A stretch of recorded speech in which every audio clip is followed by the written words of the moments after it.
Pak, Anda tidak bisa masuk, harus pakai sepatu. Lihat aturan di situ, baca baik-baik. Silakan pulang dulu. Orang miskin sepertimu mana mungkin punya uang di bank elit seperti ini? Pernahkah kalian melihat seseorang yang penampilannya sangat sederhana, bahkan terlihat seperti orang yang tidak memiliki apa-apa, lalu tiba-tiba membuat satu gedung mewah menjadi panik? Kisah hari ini bukan hanya tentang uang. Bukan juga sekadar tentang seorang pemuda dan sebuah bank besar di tengah kota.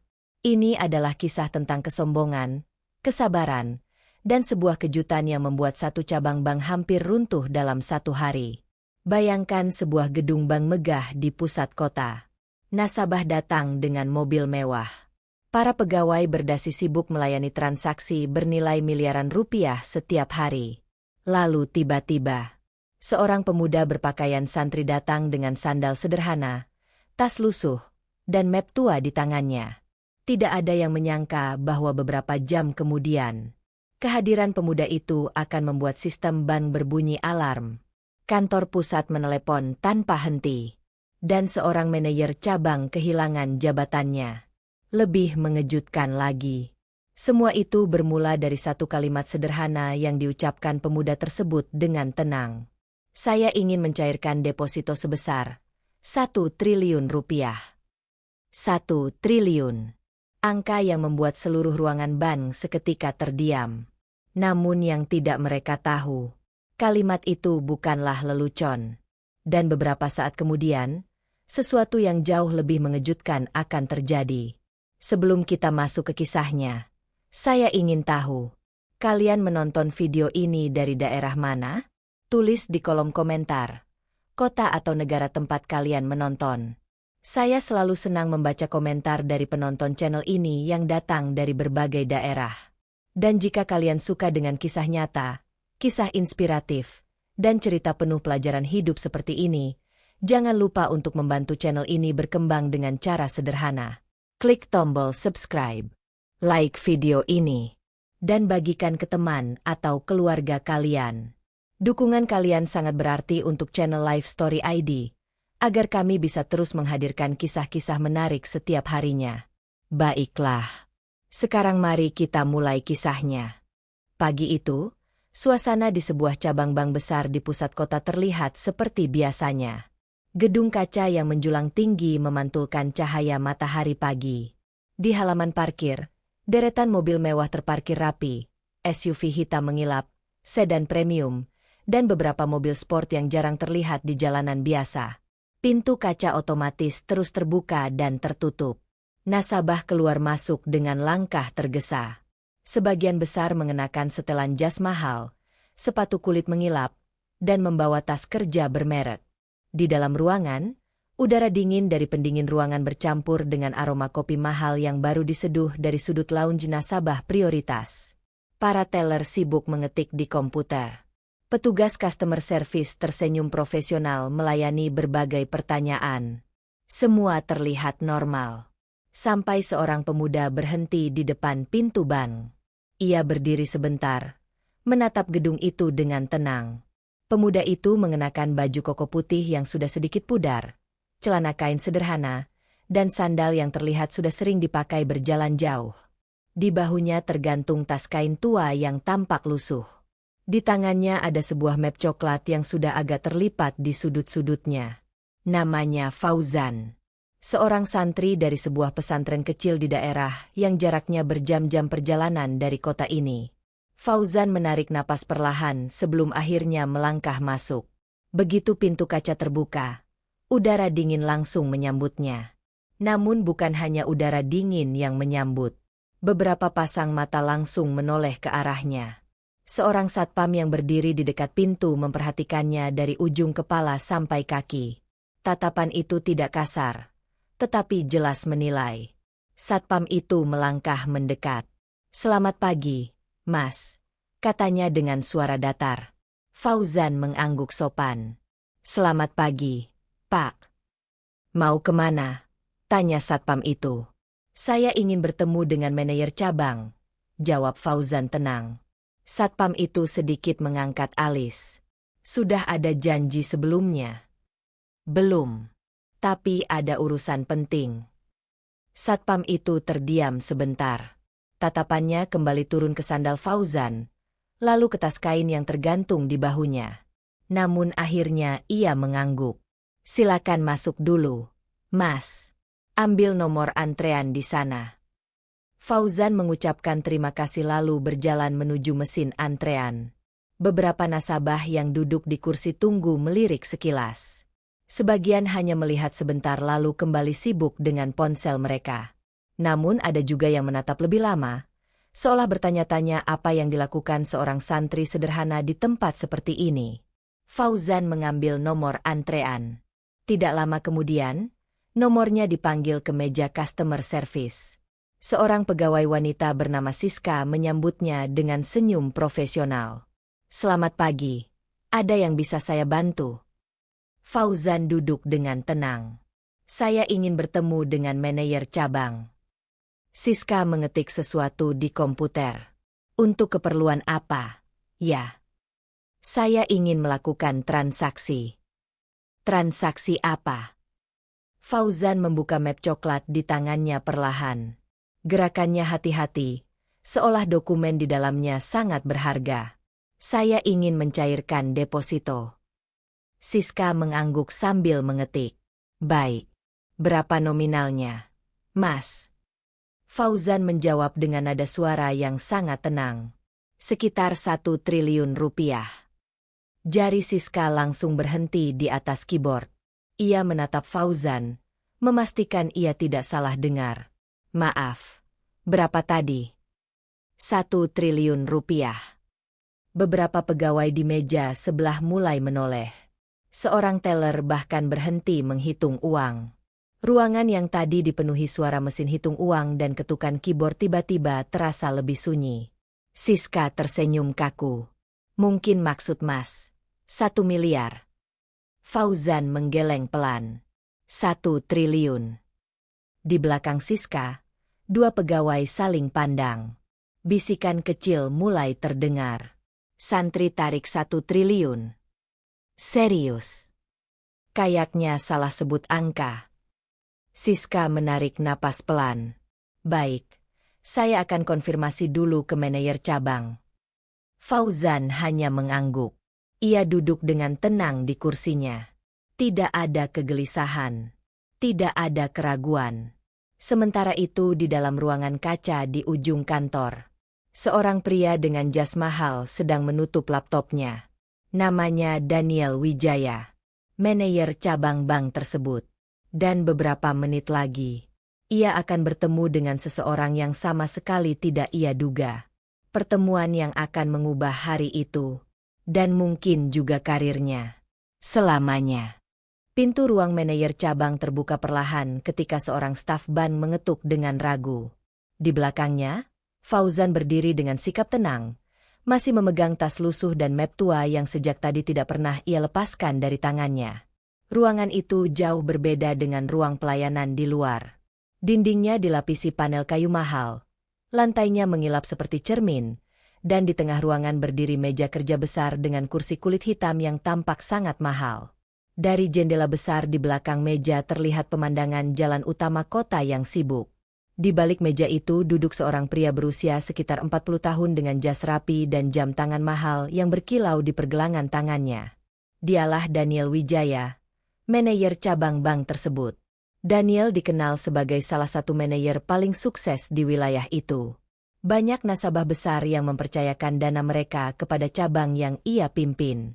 Namun di balik reputasinya sebagai manajer cerdas, Daniel juga terkenal memiliki sifat yang sangat arogan. Ia terbiasa berurusan dengan pengusaha besar, pejabat, dan orang-orang kaya yang datang dengan mobil mewah. Karena itu, ketika stafnya mengatakan ada seorang pemuda berpakaian sederhana yang ingin mencairkan deposito 1 triliun rupiah, Daniel langsung menganggap itu lelucon. Saat Fauzan masuk ruangan itu, Daniel bahkan tidak langsung menatapnya. Ia masih sibuk mengetik sesuatu di laptopnya. Beberapa detik berlalu dalam keheningan yang terasa canggung. Baru setelah staf bank keluar dan pintu tertutup, Daniel mengangkat kepalanya perlahan.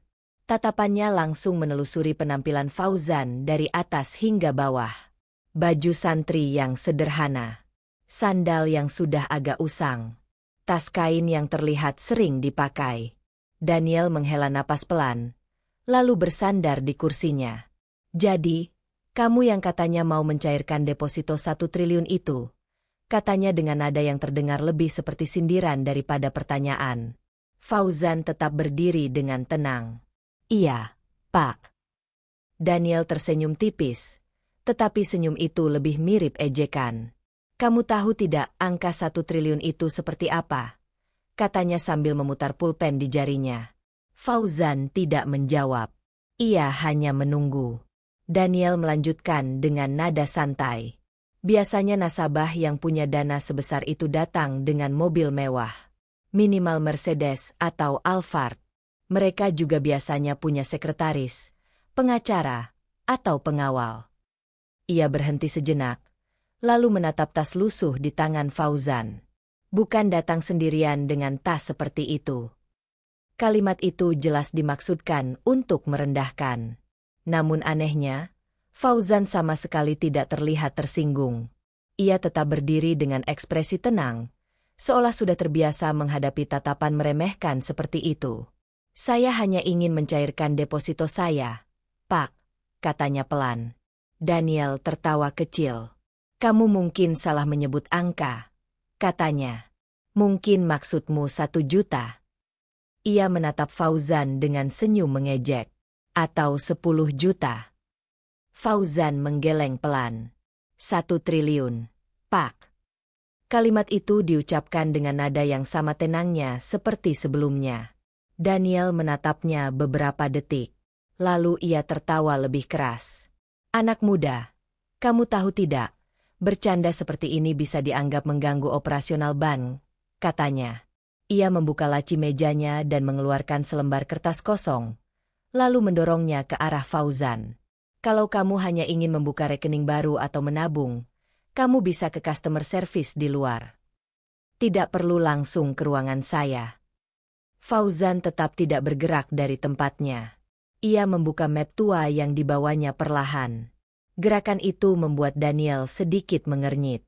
Dari dalam map itu, Fauzan mengeluarkan sebuah dokumen tebal. Ia meletakkannya di atas meja Daniel dengan hati-hati.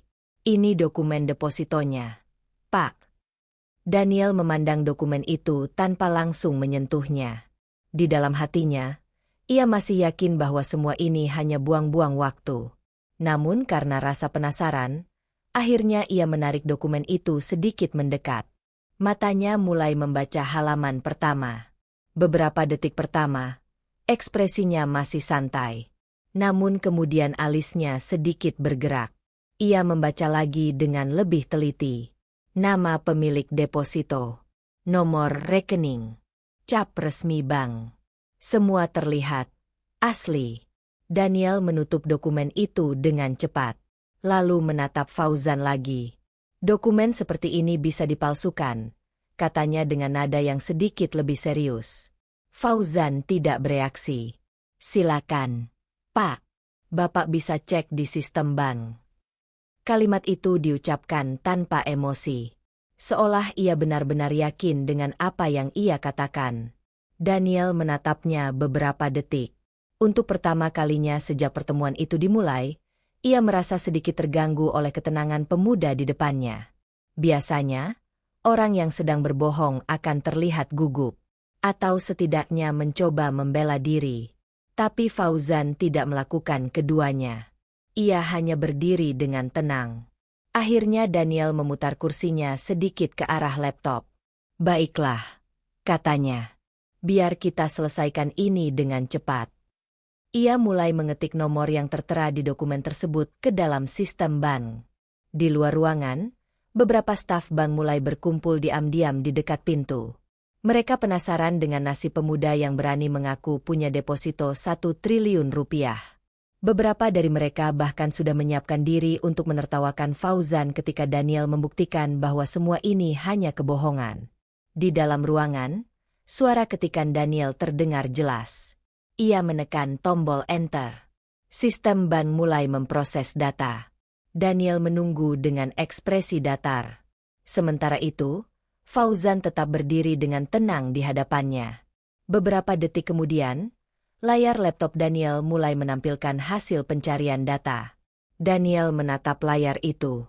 Dan untuk sesaat, ekspresi wajahnya berubah sangat halus. Seolah ia baru saja melihat sesuatu yang tidak ia duga sama sekali.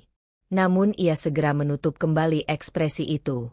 Ia menoleh pada Fauzan dengan tatapan yang kini sedikit berbeda. Tetapi bukannya langsung mengakui sesuatu, Daniel justru berkata dengan nada yang lebih dingin.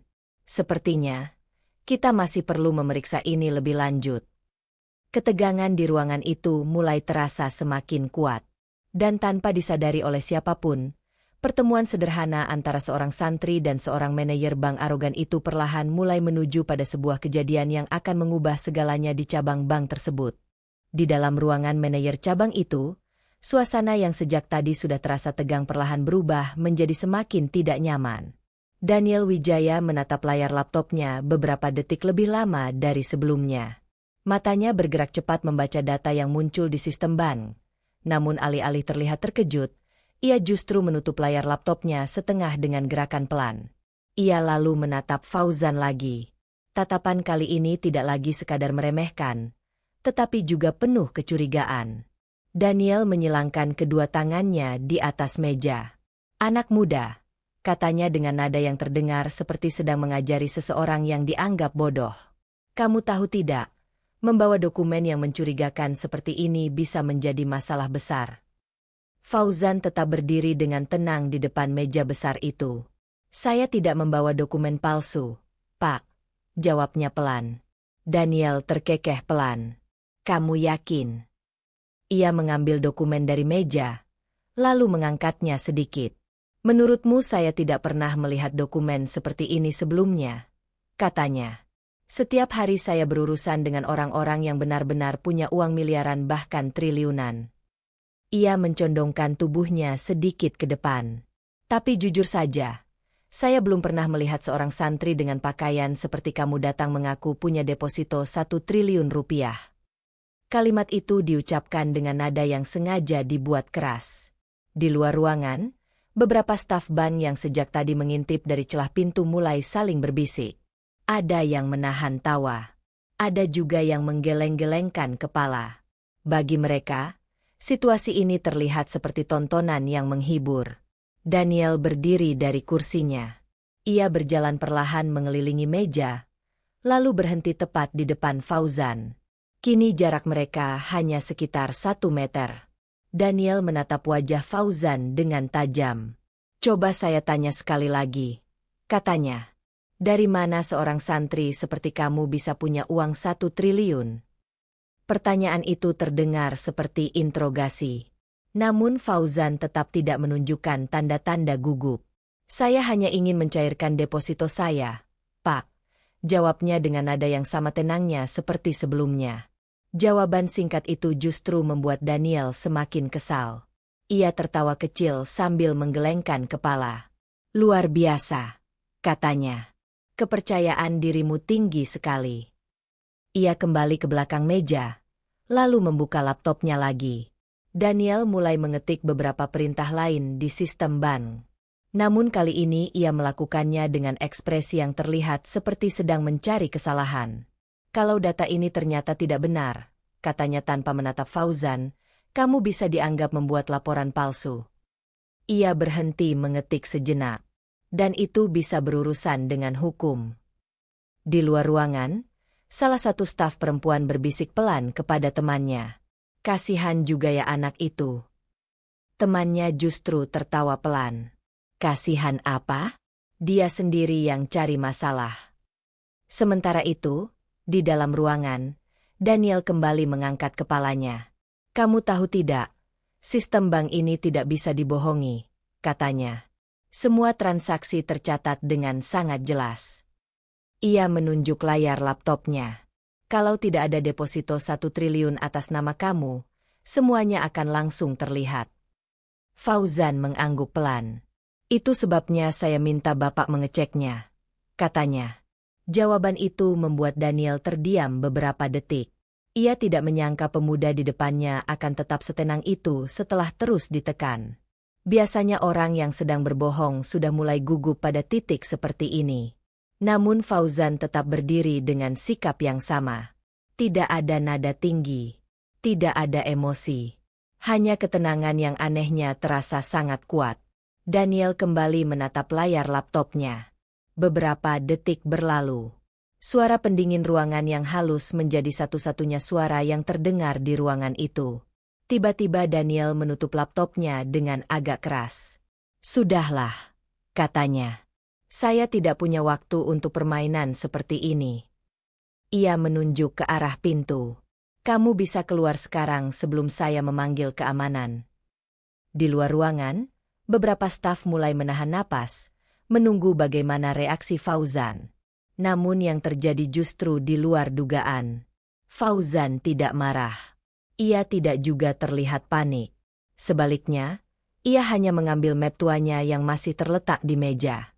Lalu ia berkata dengan suara tenang, "Pak Daniel, saya hanya datang untuk melakukan transaksi." Ia berhenti sejenak.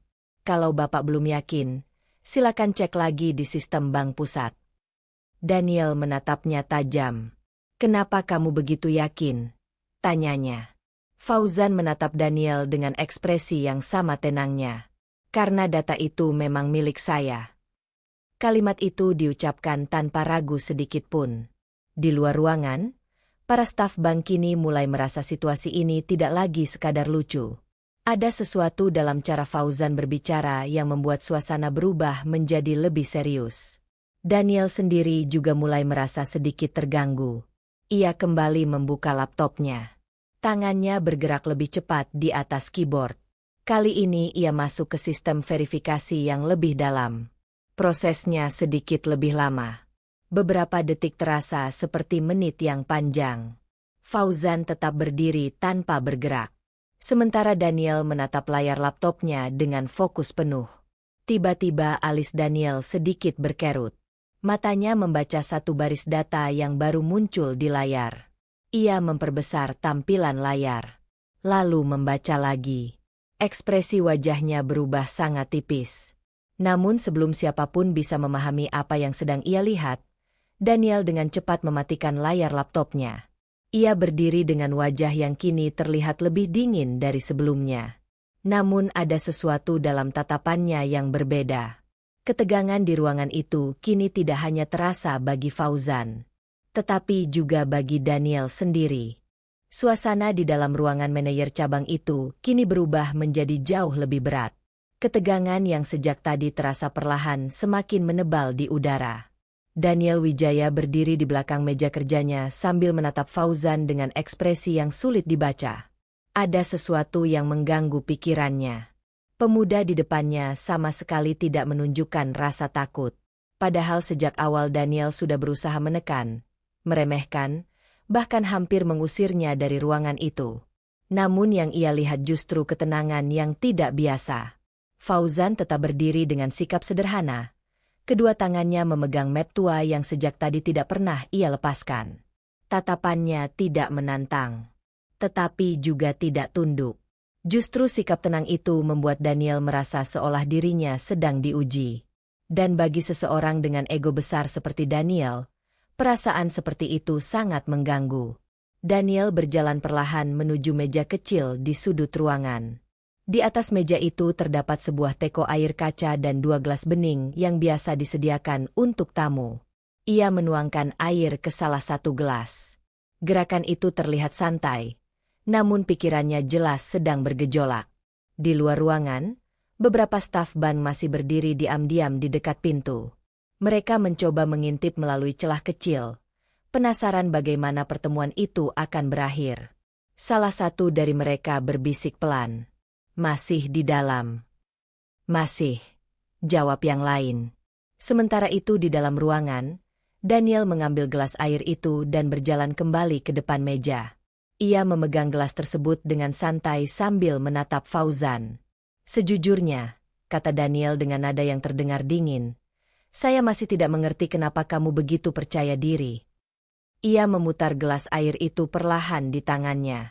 Banyak orang datang ke bank ini mencoba membuat cerita aneh. Daniel berhenti tepat di depan Fauzan. Dan biasanya mereka punya alasan yang sama. Fauzan tetap diam. Daniel mendekat satu langkah lagi. Perhatian. Kalimat itu diucapkan dengan nada sinis. Fauzan akhirnya berbicara pelan. Saya hanya ingin menyelesaikan transaksi saya, Pak. Jawaban singkat itu kembali membuat Daniel merasa seperti sedang diremehkan. Rasa kesal yang sejak tadi ia tahan kini mulai naik ke permukaan. Ia memandang wajah Fauzan beberapa detik. Lalu tiba-tiba tangannya bergerak. Air di dalam gelas itu tumpah. Namun bukan ke lantai. Air itu langsung mengenai bagian depan baju Fauzan. Percikan air membasahi pakaian sederhana yang ia kenakan. Beberapa tetes bahkan mengenai wajahnya. Di luar ruangan, para staf yang mengintip langsung terkejut. Dia nyiram. Salah satu dari mereka menutup mulutnya menahan tawa. Di dalam ruangan, Daniel mundur satu langkah sambil mengangkat alis. Oh, maaf, katanya dengan nada yang jelas tidak menunjukkan penyesalan. Sepertinya tangan saya terpeleset. Ia meletakkan gelas kosong itu di atas meja. Air kini menetes perlahan dari baju Fauzan. Namun hal yang paling mengejutkan bukanlah insiden itu, melainkan reaksi Fauzan. Ia tidak marah. Ia tidak meninggikan suara. Bahkan wajahnya tidak menunjukkan kemarahan sedikit pun. Fauzan hanya mengambil sapu tangan kecil dari sakunya. Ia mengelap wajahnya dengan tenang. Lalu menepuk-nepuk bagian bajunya yang basah. Gerakan itu sederhana. Tetapi justru membuat suasana semakin canggung. Daniel mengamati semua itu dengan tatapan tajam. Ia sebenarnya menunggu reaksi. Mungkin kemarahan. Mungkin protes. Namun yang ia lihat justru ketenangan yang sama seperti sebelumnya. Setelah membersihkan bajunya sebentar, Fauzan mengangkat wajahnya. Ia menatap Daniel dengan ekspresi yang tetap sopan. Lalu ia berkata pelan, "Pak, kita lanjutkan saja urusannya secara profesional." Kalimat itu diucapkan dengan nada yang sangat tenang. Tidak ada sindiran. Tidak ada kemarahan. Namun justru karena itu, kata-kata tersebut terasa jauh lebih tajam. Daniel terdiam beberapa detik. Di luar ruangan, para staf juga ikut terdiam. Tidak ada yang menyangka reaksi Fauzan akan seperti itu. Salah satu staf bahkan berbisik pelan. "Kalau aku jadi dia, sudah marah dari tadi." Sementara itu di dalam ruangan, Daniel perlahan mengepalkan tangannya di atas meja. Entah mengapa, kalimat sederhana itu terasa seperti tamparan bagi egonya. Seorang pemuda berpakaian sederhana, berani berbicara tentang profesionalitas kepadanya.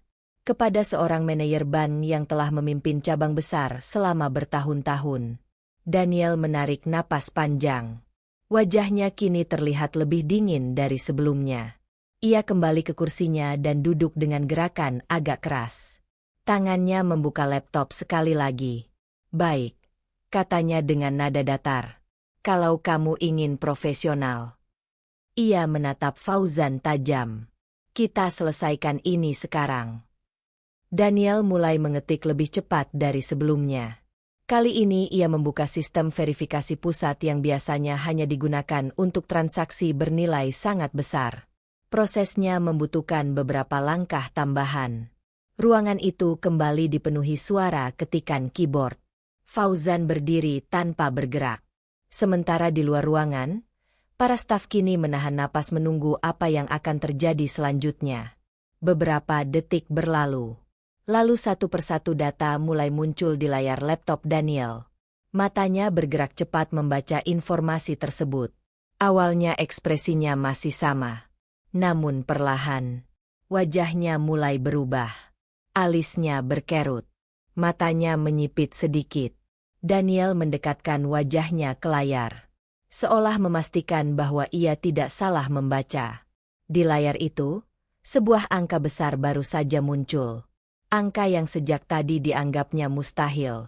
Dan untuk pertama kalinya sejak pertemuan itu dimulai, Daniel Wijaya benar-benar mulai merasa tidak nyaman. Suasana di dalam ruangan manajer cabang itu berubah menjadi sangat sunyi. Hanya suara pendingin ruangan yang terdengar samar di sudut ruangan. Daniel Wijaya masih menatap layar laptopnya dengan ekspresi yang semakin sulit disembunyikan. Di layar itu, data demi data mulai muncul dari sistem verifikasi pusat bank. Daniel sebenarnya sudah terbiasa melihat angka besar. Sebagai manajer cabang bank besar di pusat kota, ia sering menangani transaksi miliaran rupiah dari para pengusaha dan investor. Namun kali ini berbeda. Sangat berbeda. Matanya membaca satu baris informasi yang membuat jantungnya berdetak sedikit lebih cepat. Nomor rekening. Status deposito. Nilai dana. Daniel memperbesar tampilan layar. Ia membaca sekali lagi. Lalu sekali lagi. Angka yang muncul di layar itu tidak berubah. Sementara itu, Fauzan masih berdiri dengan tenang di depan meja besar itu. Baju bagian depannya masih sedikit basah akibat air yang tadi disiramkan Daniel. Namun ia sama sekali tidak terlihat terganggu oleh hal itu. Beberapa detik kemudian, Fauzan membuka kembali map tua yang sejak tadi ia pegang. Gerakannya perlahan, seolah tidak ada sesuatu yang mendesak. Ia mengeluarkan beberapa lembar dokumen tambahan. Kertas-kertas itu terlihat rapi meskipun disimpan di dalam map yang sudah cukup lama dipakai. Fauzan meletakkannya di atas meja Daniel. Ini dokumen pendukungnya, Pak, katanya dengan nada tenang. Daniel tidak langsung menjawab. Matanya masih terpaku pada layar laptop. Namun perlahan, ia mengalihkan pandangannya ke dokumen yang baru saja diletakkan di mejanya. Tangannya bergerak pelan membuka halaman pertama. Sertifikat deposito. Cap resmi Bank Pusat. Nomor registrasi yang sangat jelas. Daniel membalik halaman berikutnya. Di sana terdapat dokumen perusahaan. Nama perusahaan yang tercetak di bagian atas kertas itu langsung membuat Daniel sedikit menegang. Perusahaan itu bukan perusahaan kecil. Justru sebaliknya. Itu adalah salah satu perusahaan investasi yang cukup dikenal di dunia bisnis. Perusahaan yang sering muncul dalam berita ekonomi. Daniel membaca lebih lanjut. Matanya berhenti pada satu bagian penting. Nama pemegang saham utama. Dan nama yang tercetak di sana membuat pikirannya seperti berhenti sejenak. Fauzan. Daniel menelan ludah perlahan. Ia kembali menatap layar laptopnya. Sistem bank kini menampilkan detail yang jauh lebih lengkap. Saldo deposito yang terdaftar pada rekening tersebut muncul dengan jelas. Deretan angka panjang memenuhi layar. Daniel menghitungnya dalam pikirannya. 1, 2, 3. 0 demi 0 terus berlanjut. Totalnya bahkan sedikit lebih besar dari yang disebutkan Fauzan sebelumnya. Lebih dari 1 triliun rupiah. Beberapa detik ruangan itu terasa seperti berhenti bergerak. Daniel duduk membeku di kursinya. Di luar ruangan, para staf bank yang sejak tadi mengintip mulai merasa penasaran karena tidak lagi mendengar suara Daniel berbicara. Salah satu staf memberanikan diri membuka pintu sedikit lebih lebar. Pak Daniel? Namun kalimatnya langsung terhenti. Ia melihat wajah Daniel yang kini terlihat sangat berbeda dari sebelumnya. Tidak ada lagi senyum mengejek. Tidak ada lagi ekspresi meremehkan.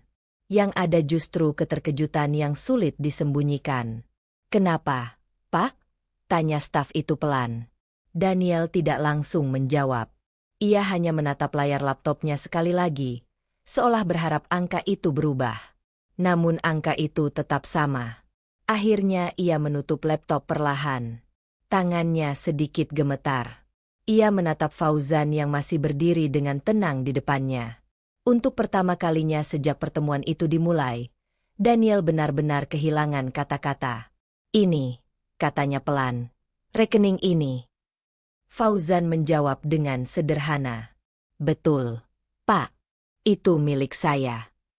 Di luar ruangan, beberapa staf kini mulai masuk ke dalam karena penasaran. Mereka melihat dokumen yang masih terbuka di atas meja. Salah satu staf membaca sekilas angka yang tercetak di sertifikat deposito. Matanya langsung membesar. Pak, ini, Ini 1 triliun lebih, katanya dengan suara bergetar. Ruangan itu langsung dipenuhi bisikan panik. Beberapa staf saling menatap dengan wajah pucat. Mereka mulai mengingat kembali bagaimana mereka menertawakan Fauzan beberapa menit sebelumnya. Bagaimana mereka menganggapnya hanya santri miskin yang sedang bercanda. Dan yang lebih buruk lagi, mereka juga tahu bahwa Daniel baru saja menyiramkan air ke bajunya. Daniel kini merasakan sesuatu yang sangat tidak nyaman merambat di dadanya. Seluruh kejadian beberapa menit terakhir terlintas kembali di pikirannya.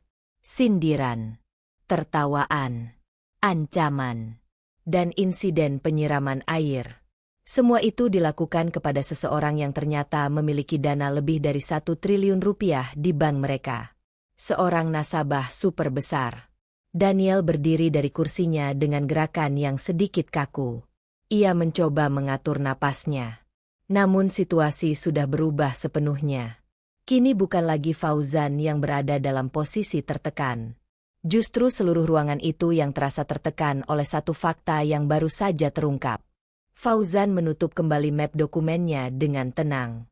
Lalu ia berkata dengan suara yang tetap sopan. Pak Daniel, saya rasa sekarang datanya sudah jelas. Ia menatap Daniel dengan tenang. Saya hanya ingin mencairkan deposito saya. Kalimat itu sederhana. Namun bagi Daniel dan seluruh staf bank yang berdiri di ruangan itu, kalimat tersebut terasa seperti petir yang baru saja menyambar tepat di atas kepala mereka. Karena kini mereka semua sadar. Mereka baru saja mempermalukan salah satu nasabah terbesar yang pernah datang ke cabang bank tersebut. Ruangan manajer cabang yang beberapa menit lalu dipenuhi ejekan kini berubah menjadi sangat tegang. Tidak ada lagi suara tawa dari para staf. Tidak ada lagi bisikan meremehkan. Yang tersisa hanyalah keheningan yang terasa menekan. Daniel Wijaya berdiri di belakang mejanya dengan wajah yang terlihat jauh berbeda dari sebelumnya. Rasa percaya diri yang tadi begitu besar kini seolah menghilang begitu saja. Ia menatap Fauzan dengan ekspresi yang campur aduk antara gugup, menyesal, dan panik. Di depannya berdiri seorang pemuda dengan pakaian sederhana yang baru saja terbukti memiliki deposito lebih dari 1 triliun rupiah di bank tersebut. Beberapa staf yang tadi masuk ruangan kini berdiri kaku di dekat pintu. Mereka saling melirik dengan wajah pucat. Tidak ada yang menyangka bahwa situasi ini akan berubah secepat ini. Daniel akhirnya menarik napas panjang. Ia mencoba mengatur kembali sikapnya sebagai seorang manajer profesional. Saudara Fauzan, katanya dengan nada yang jauh lebih lembut dari sebelumnya. Namun bahkan sebelum kalimatnya selesai, semua orang di ruangan itu sudah bisa merasakan perubahan sikapnya. Nada suaranya tidak lagi arogan. Justru terdengar sangat berhati-hati. Daniel melangkah keluar dari balik mejanya. Sepertinya, tadi terjadi sedikit kesalahpahaman, lanjutnya sambil mencoba tersenyum. Namun senyum itu terlihat sangat dipaksakan. Fauzan tidak menjawab. Ia hanya berdiri dengan tenang. Daniel melanjutkan dengan cepat, seolah takut kehilangan kesempatan untuk memperbaiki keadaan.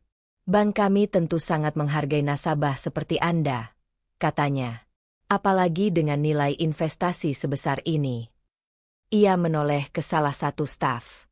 Tolong siapkan ruang VIP. Staf itu langsung mengangguk panik dan hampir berlari keluar ruangan. Namun Fauzan mengangkat tangannya pelan. Tidak perlu, Pak. Kalimat itu membuat semua orang kembali terdiam. Daniel mencoba tetap tersenyum. Tidak masalah, katanya cepat. Kami memang memiliki layanan khusus untuk nasabah prioritas. Ia mulai berbicara lebih cepat, seolah mencoba menawarkan segala sesuatu sekaligus. Kami bisa memberikan fasilitas private banking, bunga deposito khusus, layanan investasi eksklusif. Daniel bahkan membuka laci mejanya dan mengeluarkan sebuah kartu khusus berwarna hitam. Kami juga bisa memberikan kartu prioritas ini. Nasabah yang memilikinya mendapatkan layanan langsung dari manajemen pusat. Para staf yang berdiri di ruangan itu mulai menyadari satu hal. Daniel sedang berusaha keras mempertahankan dana tersebut agar tidak keluar dari bank mereka. Namun Fauzan hanya menatap semua itu dengan tenang. Ia tidak terlihat terkesan sedikit pun. Beberapa detik berlalu sebelum akhirnya ia berbicara. "Pak Daniel," katanya pelan. Daniel langsung mengangguk cepat. "Iya, silakan." Fauzan menatap sekeliling ruangan sebentar. Ia melihat wajah para staf yang tadi menertawakannya. Ia juga melihat meja tempat Daniel duduk beberapa menit lalu. Dan gelas kosong yang masih ada di sana. Lalu ia kembali menatap Daniel. "Saya datang ke sini bukan untuk mencari fasilitas khusus." Daniel terdiam. Fauzan melanjutkan dengan suara yang tetap tenang. "Masalahnya juga bukan soal bunga deposito." Ruangan itu kembali sunyi. Fauzan berhenti sejenak sebelum mengucapkan kalimat berikutnya. "Masalahnya adalah cara orang diperlakukan hanya karena penampilannya." Beberapa staf langsung menundukkan kepala. Daniel sendiri tidak bisa langsung menjawab. Fauzan melanjutkan. "Tadi saya datang sebagai nasabah. Tapi yang saya dapatkan justru ejekan, tuduhan, dan penghinaan." Ia tidak mengucapkan kata-kata itu dengan nada marah. Justru ketenangan itulah yang membuat setiap kalimatnya terasa lebih berat. Daniel mencoba menyela. "Saya benar-benar minta maaf atas kejadian tadi." Namun Fauzan menggeleng pelan. "Tidak apa-apa, Pak." Ia menutup map dokumennya dengan rapi. Lalu mengucapkan kalimat yang membuat seluruh ruangan terasa membeku. "Saya ingin memindahkan seluruh dana saya ke bank lain." Beberapa staf langsung saling menatap dengan wajah kaget. Daniel bahkan terlihat seperti tidak percaya dengan apa yang baru saja ia dengar. "Maaf, maksud Anda, seluruh dana?" tanyanya pelan. Fauzan mengangguk. "Iya, semuanya." Daniel menelan ludah. "Saudara Fauzan, mungkin kita bisa membicarakan ini lagi." Namun Fauzan menggeleng lagi. "Saya sudah memutuskan." Ia menatap Daniel dengan tenang. "Saya ingin proses pemindahan dana dilakukan hari ini juga." Kalimat itu terasa seperti palu yang menghantam meja. Lebih dari 1 triliun rupiah. Dipindahkan. Hari ini. Kabar seperti itu bisa langsung sampai ke kantor pusat dalam hitungan menit. Dan jika mereka tahu alasan di baliknya, karir seseorang bisa berakhir dalam sekejap. Para staf di ruangan itu mulai panik. Salah satu dari mereka bahkan berbisik pelan. Kalau dana sebesar itu keluar, laporan cabang bisa hancur. Daniel merasakan keringat dingin mulai muncul di punggungnya. Ia tahu betul betapa besar dampak keputusan itu. Namun Fauzan sudah mengambil mapnya. Ia berdiri dengan sikap yang sama tenangnya seperti saat pertama kali masuk ke bank itu. Seolah keputusan besar yang baru saja ia buat hanyalah sesuatu yang sederhana. Dan di saat itulah seluruh cabang bank tersebut mulai menyadari satu hal yang menakutkan. Hari ini, mereka mungkin baru saja kehilangan salah satu nasabah terbesar yang pernah mereka miliki. Setelah keputusan Fauzan untuk memindahkan seluruh dananya diumumkan di ruangan itu, suasana di cabang bank tersebut berubah total. Yang sebelumnya hanya terlihat seperti pertemuan biasa antara seorang nasabah dan manajer cabang, kini berubah menjadi situasi krisis yang serius. Daniel Wijaya berdiri di belakang mejanya dengan wajah tegang. Ia masih berharap bahwa Fauzan akan berubah pikiran. Namun pemuda itu tetap berdiri dengan sikap tenang, seolah semua keputusan sudah dipikirkan dengan matang. Beberapa staf yang berada di ruangan itu mulai bergerak dengan gelisah. Mereka tahu bahwa transaksi sebesar itu tidak bisa dilakukan secara diam-diam. Sistem bank memiliki prosedur keamanan yang sangat ketat untuk setiap perpindahan dana dalam jumlah besar. Dan benar saja, ketika tim operasional bank mulai memasukkan permintaan pemindahan dana tersebut ke dalam sistem, komputer langsung memberikan notifikasi khusus. Transaksi dengan nilai lebih dari 1 triliun rupiah otomatis memicu alarm internal di sistem bank. Dalam hitungan menit, laporan transaksi itu langsung terkirim ke kantor pusat. Di layar sistem pusat, angka yang muncul membuat beberapa petugas keuangan terkejut. Perpindahan dana dalam jumlah sebesar itu bukanlah sesuatu yang sering terjadi, apalagi jika dilakukan secara tiba-tiba. Seorang supervisor di kantor pusat segera meminta penjelasan dari cabang. Kenapa dana sebesar ini dipindahkan? Tanyanya melalui sambungan internal. Di cabang, Daniel mencoba menjawab dengan suara yang masih berusaha terdengar tenang. Nasabah ingin memindahkan investasinya, katanya singkat. Namun pihak pusat tidak puas dengan jawaban itu. Biasanya nasabah dengan dana sebesar itu memiliki hubungan yang sangat baik dengan bank. Pemindahan dana mendadak bisa menjadi tanda adanya masalah serius. Akhirnya kantor pusat memutuskan untuk mengirim tim audit internal ke cabang tersebut. Keesokan harinya, 2 orang auditor dari pusat tiba di bank itu. Suasana di kantor cabang terasa sangat berbeda dibandingkan hari-hari sebelumnya. Para staf bekerja dengan wajah tegang. Tidak ada lagi obrolan santai di ruang kerja. Semua orang tahu bahwa situasi ini bisa berakhir buruk bagi seseorang. Tim audit mulai memeriksa laporan transaksi, dokumen pelayanan nasabah, dan kronologi kejadian pada hari itu. Namun pemeriksaan mereka tidak berhenti di sana. Salah satu auditor meminta sesuatu yang membuat Daniel semakin gugup. Bisa kami lihat rekaman CCTV hari kemarin? Permintaan itu tidak bisa ditolak. Petugas keamanan bank segera membuka rekaman dari kamera yang berada di ruang manajer dan area pelayanan. Video mulai diputar. Di layar monitor terlihat jelas saat Fauzan pertama kali datang ke bank. Pakaian santrinya yang sederhana langsung terlihat mencolok di antara para nasabah lain yang berpakaian rapi. Lalu terlihat bagaimana beberapa staf saling berbisik dan menertawakannya. Rekaman berlanjut. Fauzan masuk ke ruang Daniel. Para auditor menonton dengan sangat serius. Beberapa menit kemudian, bagian rekaman yang paling penting muncul. Daniel terlihat berdiri di depan Fauzan sambil memegang gelas air. Lalu dengan jelas terlihat air itu disiramkan ke baju Fauzan. Meskipun Daniel sempat berpura-pura itu kecelakaan, dari rekaman kamera terlihat bahwa gerakan itu dilakukan dengan sengaja. Ruangan kontrol CCTV menjadi sangat sunyi. Salah satu auditor menghentikan video itu. Ia menoleh ke arah Daniel. Apakah ini benar terjadi seperti yang terlihat di rekaman? Tanyanya dengan nada tegas. Daniel tidak bisa menjawab dengan cepat. Ia hanya menunduk. Beberapa hari kemudian, keputusan dari kantor pusat akhirnya keluar. Daniel Wijaya dinonaktifkan dari jabatannya sebagai manajer cabang sambil menunggu proses evaluasi lebih lanjut.